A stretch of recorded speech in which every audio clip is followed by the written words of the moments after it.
جی جی جی، اصول کافی میں سر باب دوئم میں ہے کہ امام باقر رضی اللہ تعالیٰ عنہ سے روایت ہے کہ اسلام کے 5 ارکان ہیں: نماز، روزہ، حج، زکوٰۃ اور ولایت کی پیروی، یعنی کہ ولایت کی فرضیت. یعنی جتنی اہمیت عقیدہ ولایت کی ہے اتنی کسی رکن کی نہیں ہے. اور اب اس میں توحید اور رسالت تو ملتی ہی نہیں، یعنی کہ توحید اور رسالت نہیں ہے، اس کی جگہ ولایت کی فرضیت ہے. اور اس کے بعد اگر اس سے آگے چلے تو اصول کافی میں ہے کہ امام جعفر صادق نے فرمایا کہ اسلام کے 3 ارکان ہیں: نماز، زکوٰۃ اور ولایت. گویا حج، یعنی انہوں نے حج اور روزہ بھی جو ہے نا اس میں سے مائنس کر دیے کہ 3 چیزیں، یعنی کہ زکوٰۃ ہے، جی نماز پڑھیں، اور جو ولایت ہے اس کی فرضیت پہ یقین رکھیں. تو عرض یہ ہے، دیکھیں اس حدیث میں یہ بھی لکھا ہے نا کہ کیوں ولایت اہم ہے. اہل بیت علیہ السلام نے یہ نہیں بولا ہے کہ اہل بیت اللہ سے بڑے ہیں یا رسول صلی اللہ علیہ وسلم سے بڑے ہیں، لیکن ولایت اسلام میں کیوں، اسلام کے ارکان میں اس کی اہمیت زیادہ ہے. یہ کتاب الاصول من الکافی اسی باب میں، دعائم الاسلام میں، اسی باب میں جلد نمبر 2 صفحہ نمبر 18. اچھا بھلے فرمایا کہ اسلام کی بنا 5 چیزوں پر ہے. امام محمد باقر علیہ السلام نے فرمایا الصلاۃ والزکوٰۃ والحج والصوم والولایہ، نماز، زکوٰۃ، حج، روزہ اور ولایت. قال زرارہ وأي شيء من ذلك افضل، ان میں سے افضل سب سے کون ہے؟ فرمایا الولایت افضل لانها مفتاح. فرمایا ولایت سب سے اہم ہے کیونکہ ولایت ان کی چابی ہے، ان کا دروازہ ہے. ولایت آپ کو سکھائے گا، ائمہ علیہ السلام آپ کو سکھائیں گے کہ اللہ کون ہے، اللہ کی توحید کیا ہے، نماز کیسا ہے، روزہ کیسا ہے. ٹھیک ہے نا. اہل بیت علیہ السلام یہ نہیں، شیعوں کا یہ عقیدہ نہیں ہے کہ امامت جو ہے توحید سے بڑا ہے، یعنی امام تو اللہ سے بھی بڑا ہے، یہ کسی کا عقیدہ نہیں ہے. یا امام جو ہے رسول صلی اللہ علیہ وسلم سے بڑا ہے. لیکن یہ عقیدہ ہمارا ضرور ہے کہ امامت تعلیم کے مقام پر، تعلیم کے لیے، لوگوں کی ہدایت کے لیے، وہ توحید سے زیادہ اہم ہے. کیوں؟ اس کی وجہ کیا ہے؟ اگر دیکھیں فرض کریں رسول صلی اللہ علیہ وسلم نہ ہوتے تو ہم توحید کو کبھی پہچانتے ہی نہیں نا. رسالت ہے تو توحید ہے، توحید زیادہ اہم ہے بلا شک. اللہ ہے تو رسول، اللہ نے رسول صلی اللہ علیہ وسلم کو خلق کیا.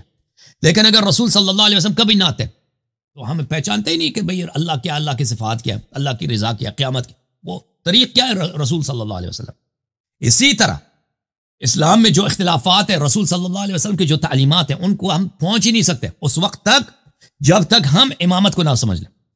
اگر ہم امام کو پہچان گئے کہ امام کون، امام جعفر صادق علیہ السلام کو پہچان گئے، تو پھر ہماری توحید بھی صحیح ہوگی، رسالت بھی صحیح ہوگی، نماز، روزہ سب صحیح ہوگا. ٹھیک ہے نا.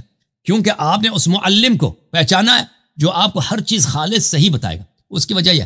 اچھا خود امام علیہ السلام نے بتایا کہ کیونکہ ولایت مفتاح ہے اور ولایت دلیل ہے، یعنی راستہ ہے، صراط ہے. دوسرا انہوں نے جو اعتراض کیا ہے کہ اثاف الاسلام ثلاثہ الصلاۃ والزکوٰۃ والولایہ. وہ رکن نہیں بولا، اثافی بولا. اثافی پتہ ہے آپ کو کیا بولتے ہیں؟ اثافی صافیہ کی جمع ہے. صافیہ بولتے ہیں وہ گاؤں میں جب کھانا بناتے ہیں نا، پتھر رکھتے ہیں زمین پہ. آپ کو پتہ ہے پتھر رکھتے ہیں نا، دیگچی پتھر پہ رکھیں گے نا، بیچ میں وہ ایک جگہ ہوگا، اس میں آگ ہوگا، آگ کے لیے لکڑ وغیرہ ڈالیں گے. وہ اثافی وہ بولتے ہیں اس پتھر کو جس پہ دیگچی رکھ، اس میں 3 ہی ہوتے ہیں نا، وہ 3 ہی ہوتے ہیں پتھر، ایک لیفٹ، ایک رائٹ، ایک بیہائنڈ میں ہوتا ہے، آگے تو کچھ نہیں ہوتا نا. سمجھ میں آئی نا بات آپ کو علی آصف بھائی؟ اس میں پتھر ہی 3 ہوتے ہیں.